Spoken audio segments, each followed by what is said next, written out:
So if you've been following me along my shorts, you know I have this Uncle Buck's Pond Prowler 90. I'm in the process of rebuilding the Evinrude. I need some parts for it, namely the kill switch safety lanyard, a fuel pump, and I'm gonna be rigging up a clamp because these are $30 by themselves. So she's a runner, she runs. I need to fine tune the carb and fine tune the spacing of the clip for the fuel. Other than that, I'm working on making a small casting deck towards the front. The previous owner cut little access pieces. I believe there was water at some point in the boat. I'm not sure why he cut it. It used to belong to my best friend's dad, so I haven't asked my best friend as to why his dad did this, but whatever. I have the plastic pieces and plastic welding kit to fix it.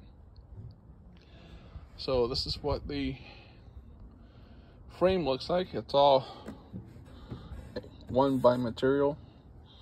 I'm 360 and I know that 1x on its own will not hold my weight. The pieces are, I'm using Craig's pocket holes so that screw ends and heads don't stick out. This is the dry fit of the frame before I start adding in the other cross members, and then spacing out the cross member from the first one to where the battery hatch is going to be, and then from this side in I need to put in a cross member for an axle hatch to have some storage here to use. This will get enclosed with some 1/2-inch fascia with a gang panel switches, as well as a battery cutoff switch. I have navigation lights for it.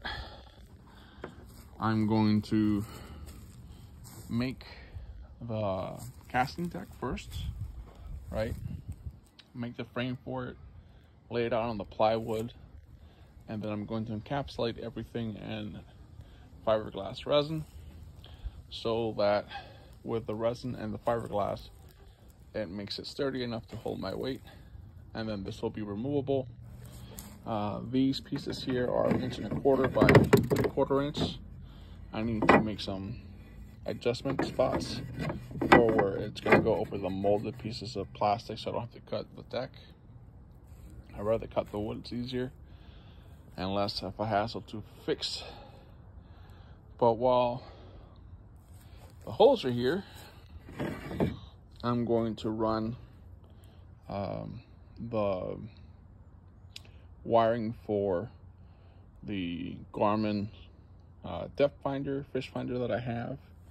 I'm going to mount it on this side of the boat, right? So it'll go towards the stern, along with a stern light, bow navigation lights, as well as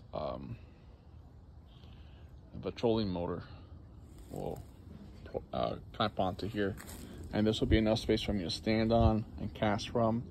And with the weight of the outboard, the gas tank, and everything on the stern, that should be enough to hold my big butt up here without having to worry about it so much. Also, this chair has seen better days. I've seen a replacement that I like, that I'm going to replace it with. I'll bring you guys along with my YouTube shorts, because I live next to the airport, and as you can hear, it's a pain in the ass to record in the daytime.